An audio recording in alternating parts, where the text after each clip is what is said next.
Buenos días, buenas tardes, buenas noches. Vamos a obtener los datos para el análisis estático del manual de CFE 2015. Ok, primero que nada, vamos a observar la ecuación que necesitamos, que sería a la página 80 del manual. De aquí en adelante voy a estar citando en esta presentación las páginas que podemos encontrar y sus datos. Nos dice que para la ecuación 3.8 es el A sobre Q' por R por Rho, y posteriormente viene una ecuación que es para la obtención del análisis estático. Esta obtención la obtenemos de Pn, que es el peso por la carga, por la altura, por la sumatoria de Wn, sobre sumatoria de Wn por Hn, que multiplica a la ecuación anterior. Y así sucesivamente, dependiendo del tipo de suelo que tengamos. Si tenemos el suelo tipo 2 y 3, se le agrega el ACD. Bueno, a grandes rasgos tenemos aquí en la parte derecha el mapa conceptual y su información pertinente para los valores de cada uno, que a continuación vamos a explicar. Ok, bueno, primero vamos a empezar con el factor de comportamiento sísmico, que es el Q. Aquí les dejo brevemente todo lo que es la información para que pueda cumplir con los requisitos. Asimismo, les voy a hacer un video dentro de poco para saber qué tipo de comportamiento sísmico más adecuado se puede utilizar. En grandes rasgos, si cumple con estos requisitos, le pertenece a Q igual a 4. Aquí nos indica también que para cumplir los requisitos, Q igual a 3 debe satisfacer las condiciones 2 y 4 o 5, y en cualquier entrepiso dejan de satisfacer las condiciones 1 o 3 especificadas, y así sucesivamente. Entonces, ¿qué es lo que vamos a ver aquí? ¿Qué tipo de comportamiento sísmico le pertenece al proyecto? Si cumple con los requisitos siguientes, es comportamiento igual a 2, y aquí nos indica brevemente los requisitos para poder cumplirlos. Y por último, los dos que sería Q igual a 1.5, si la resistencia a fuerzas laterales es suministrada en todos los entrepisos por muros de mampostería. O Q igual a 1.25 en estructuras cuya resistencia a fuerzas laterales es suministrada al menos parcialmente. Así, a grandes rasgos, en este proyecto que vamos a realizar será de Q igual a 2 porque cuenta con ductilidad reducida y son marcos de concreto reforzado, como lo maneja en la presentación. Aquí está. Vale. Ok, aquí en este video vamos a explicar brevemente los datos obtenidos. La planta que vamos a realizar va a ser esta, con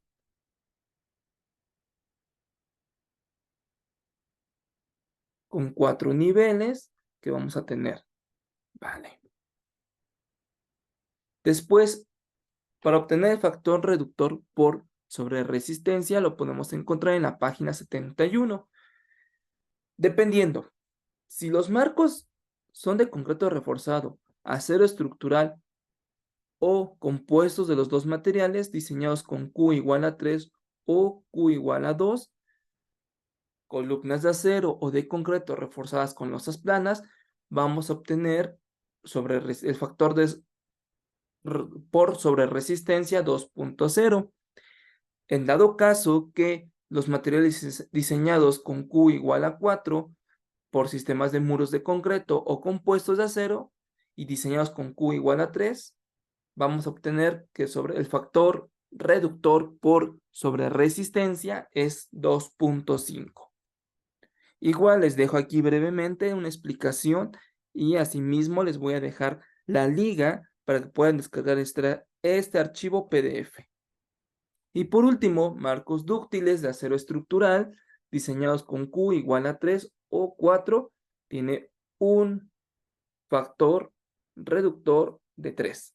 En este proyecto, el factor reductor por sobre resistencia será de 2.0 porque cuenta con marcos de concreto reforzado y comportamiento sísmico Q igual a 2, como lo manejamos aquí, como lo contempla. El siguiente factor se le llama factor reductor por redundancia.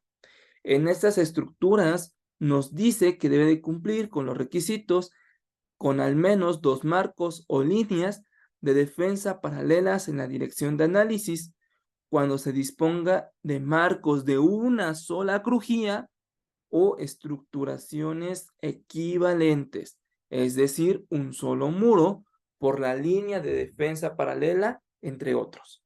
Ahí va a tener un valor de 0.8. Cuando tengamos al menos 2 marcos o líneas de defensas paralelas en la dirección del análisis y que cada marco o línea de defensa disponga al menos de 2 crujías. En este caso tenemos 2 crujías, por lo tanto nuestro proyecto va a ser de 1.0, pero si tuvieran más de 3 marcos, es decir, con al menos 3 marcos o líneas de defensa paralelas en la dirección de análisis, sería de 1.25. Ok, seguimos con otro dato súper importante, que son las condiciones de regularidad, pero para esto es el factor correctivo por irregularidad. Aquí les dejo las condiciones de irregularidad, que son 11, que viene en la página 74. Posteriormente explicaré en otro video también en cada condición a que se refiere, pero mientras, aquí les dejo brevemente las condiciones de irregularidad. Ese es el punto que más nos interesa también, el factor correctivo por irregularidad, página 75. Se considera un factor correctivo de 0.9 cuando no cumpla con una condición de regularidad enumeradas del 1 al 9. Cuando tengamos un factor correctivo de 0.8 es porque no se cumplen 2 o más condiciones de regularidad o no se cumple con la condición 10 o la 11 de las mencionadas ya anteriormente. Y nos dice también que 0.7 van a ser para estructuras fuertemente irregulares. Ok, pero vamos a explicar qué es eso. Una estructura es irregular si no cumple con una o hasta 3 de las condiciones de regularidad descritas anteriormente. Y una estructura es considerada fuertemente irregular si se cumple algunas de las condiciones. Si su excentricidad torsional, calculada estáticamente en algún entrepiso, excede en más de 20% su dimensión en planta, la rigidez o resistencia al corte de algún entrepiso excede en más del 100%, no cumple simultáneamente con las condiciones 10 y 11 de regularidad y o no cumple con 4 o más de las condiciones de regularidad ya antes mencionadas.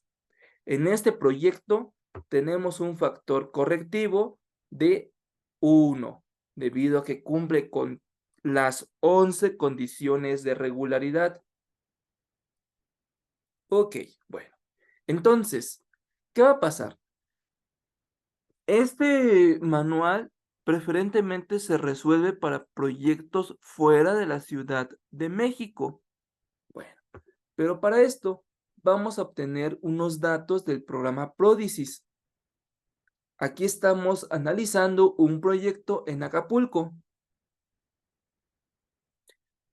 Insertamos sus datos correspondientes del espectro de diseño, es decir, la velocidad del suelo, la altura del suelo y su importancia estructural. Y en la parte de estructuras y amortiguamiento, introducimos los datos ya antes mencionados, Q igual a 2, la sobreresistencia, factor reductor, entre otros. Bueno, y obtenemos este archivo que nos arroja el programa, donde nos menciona el espectro de sitio, que es la aceleración, el coeficiente y los periodos que requerimos. Ok, bueno, perfecto. Entonces, aquí nos dice de nuevo la fórmula, esta fórmula que vamos a utilizar para nuestro caso.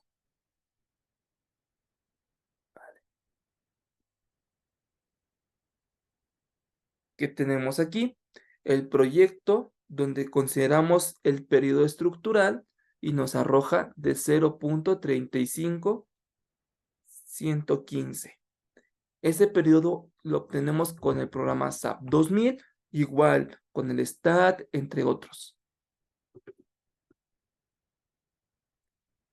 Bueno, entonces, para poder resolver esta fórmula requerimos ciertos datos que hay que calcular.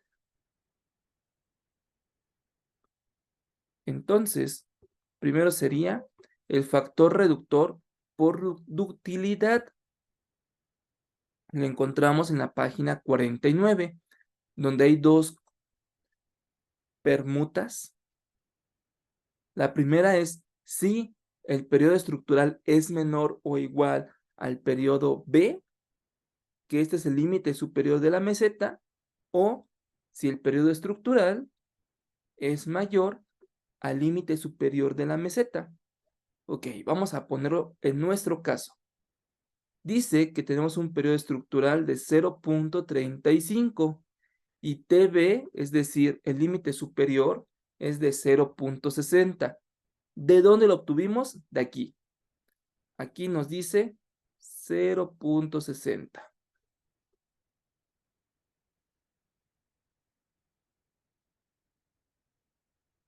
Entonces, para obtener ese cálculo lo hacemos. Lo comparamos y es menor. Y utilizamos la primera fórmula. 1 más comportamiento sísmico menos 1 por beta sobre K, que K es un parámetro que controla la caída del espectro, beta es el amortiguamiento, que multiplica, a eso le obtenemos la raíz cuadrada, que multiplica el periodo estructural sobre el límite superior de la meseta. Ok, pero antes de esto, ¿qué dato nos falta? Nos falta beta. ¿Y eso cómo lo obtenemos? Bueno, el factor de amortiguamiento en la página 48 nos indica si el periodo estructural es menor al TC, siendo TC el periodo del inicio de la rama descendente. Van a decir, ¿pero qué es eso de la rama descendente, ascendente? Bueno, tenemos así nuestro espectro y aquí está TC, lo voy a hacer con otro color. Más o menos aquí está TC, TA y TB. A eso se refiere, ¿ok? Bueno, entonces tenemos que si es menor a TC y si es mayor a TC. En nuestro caso es menor, por lo tanto, el amortiguamiento va a ser igual a 0.05 que divide al amortiguamiento estructural y elevado a 0.45. Ok. Pero, ¿qué es eso del amortiguamiento estructural? Bueno, va a depender de qué tipo de sistema estructural tengamos.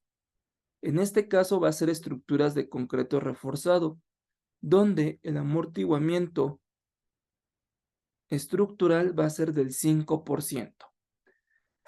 Beta es igual al 0.05 sobre el amortiguamiento estructural del 5%. Pero, ¿qué creen? Viene una nota.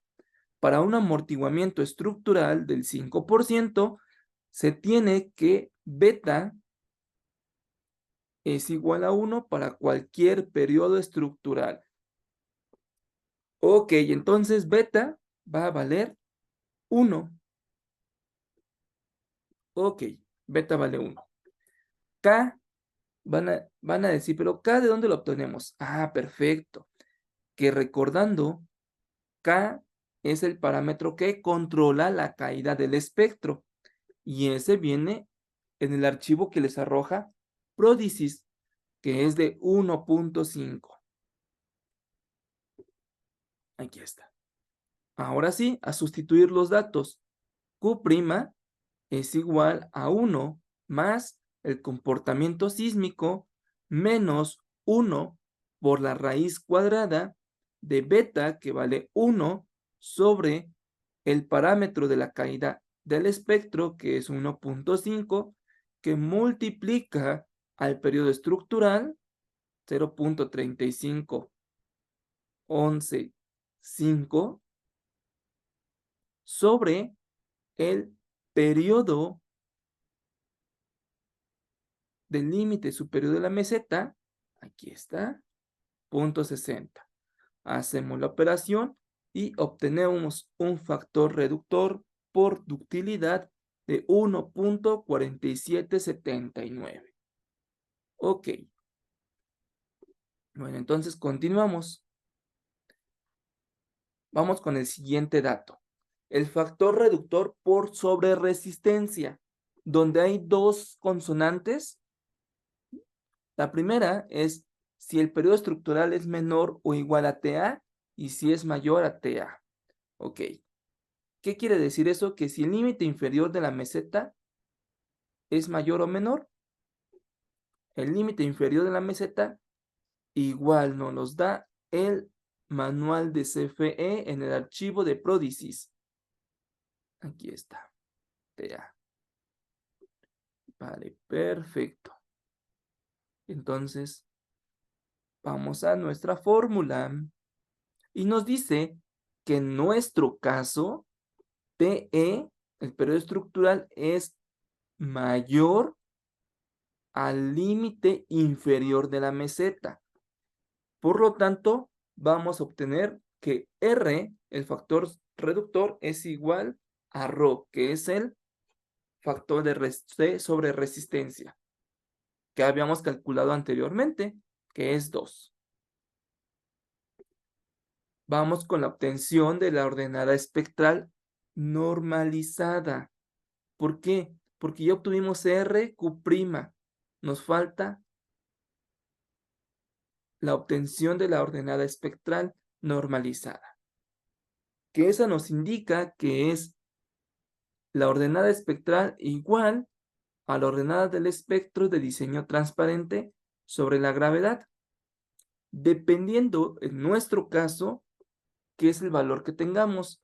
Periodo estructural, en nuestro caso, es mayor al límite inferior de la meseta, pero está entre el límite superior de la meseta, es decir, TA y TB. Ok, vamos con C, que requerimos esos datos. Que C, van a decir, pero ¿de dónde lo obtenemos C? Ah, bueno, del archivo de manual de CFE. Aquí ya lo encontramos. Miren, aquí está. C. Ok, del archivo que les arrojó el manual, el Prodicis. Sustituimos que dice la ordenada espectral es igual a la constante por el amortiguamiento, que es 1491.73 por 1, y nos da el mismo dato.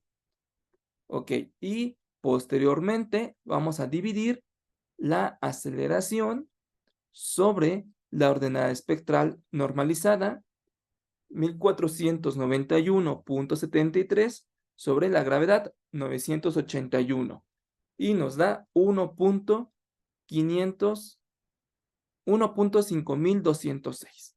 ¿Ok? Hasta aquí, estos son los datos que requerimos para poder sustituir y resolver la fórmula del análisis estático. ¿Ok? Bueno, entonces, el siguiente video va a hablar de cómo resolver el análisis estático por el manual de CFE, que aplica a cualquier estado de la República Mexicana. ¿Ok? Por mi parte sería todo y nos vemos en el otro video.